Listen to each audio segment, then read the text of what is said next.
Hello guys, welcome to Venumadhu's Kitchen. எல்லாரும் எப்படி இருக்கீங்க? இன்னைக்கு வந்து நம்ம பண்ணக்கூடிய ஒரு ரெசிபி வந்து பாத்தீங்கன்னா அந்த காலத்துல தாத்தா பாட்டி அவங்க வந்து ஸ்டைல்ல வந்து அவங்க பண்ணாங்களோ அந்த ஸ்டைல்ல வந்து மட்டன் குழம்பு வந்து பண்ண போறோம். சோ ரொம்ப சிம்பிளா இருக்கும். பட் நம்ம ஸ்பைசஸ் எதுவுமே வந்து இதுல ஆட் பண்ண போறது இல்ல. வாங்க சூப்பரா வந்து நல்லா வந்து உங்களுக்கு திக் கன்சிஸ்டன்சில மட்டன் குழம்பு வந்து எப்படி பண்றது அப்படின்னு சொல்லிட்டு பார்க்கலாம். மட்டன் வந்து நான் என்ன பண்ணிருக்கேன்னா நல்லா கிளீன் பண்ணி வாஷ் பண்ணிட்டு நான் ஒரு 2 டீஸ்பூன் அளவுக்கு சால்ட் போட்டு ஊற வச்சிருக்கேன். ஸோ இது வந்து நம்ம அப்படியே குக்கர்ல வந்து சேர்த்துட்டு இது நல்லா வந்து வேக வச்சுக்கலாம். அப்புறம் வந்து நம்ம ஆனியனும் இஞ்சி பூண்டு அப்புறம் பச்சை மிளகாய் வந்து நம்ம பேஸ்ட் மாதிரி அரைக்க போறோம்.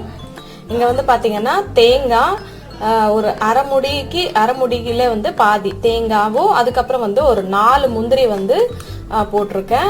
நான் முந்திரி இல்லைன்னா நீங்க சாரப்பருப்பு இருக்குல்ல அது வந்து நீங்க போட்டுக்கலாம். அப்புறம் வந்து கசகசா வந்து ஒரு 1 டேபிள் ஸ்பூன் அளவுக்கு ஆட் பண்ணி ஊற வச்சிருக்கேன்.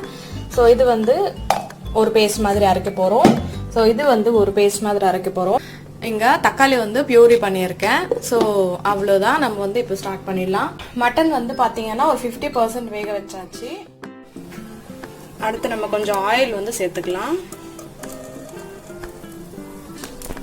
ஆயில் ஹீட் ஆனதும் கருவேப்பிலை சேர்த்துக்கலாம்.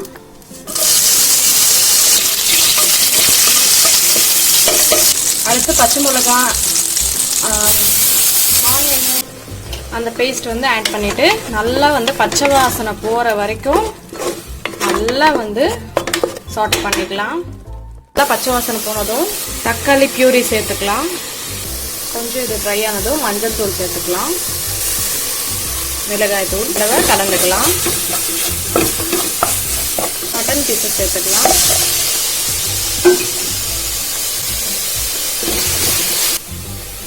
மசாலா பேஸ்டோட நல்லா வந்து நம்ம மிக்ஸ் பண்ணி விட்டுக்கலாம். நம்ம மட்டன் வேக வச்சு தண்ணி சேர்த்துக்கலாம்.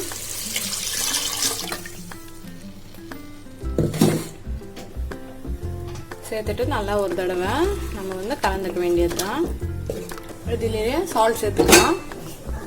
இதுக்கு தக்கன சால்ட் சேர்த்துக்கலாம். அடுத்து நம்ம கிரைண்ட் பண்ணி வச்சிருந்த தேங்காய் பேஸ்ட் சேர்த்துக்கலாம். நல்லா வந்து மிக்ஸ் பண்ணிட்டு ஒரு 2லிருந்து 3 விசில் விட்டுறலாம். கொஞ்சம் கொத்தமல்லி எல்லாம் சேர்த்துக்கலாம். ஒரு 2 விசில்ஸ்க்கு அப்படியே இருக்கட்டும். இப்போ நம்ம ஓபன் பண்ணி பார்க்கலாம்.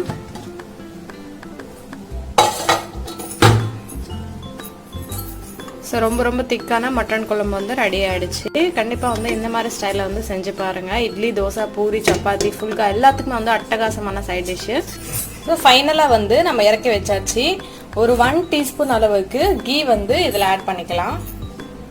கீ வந்து ஆட் பண்ணியாச்சு.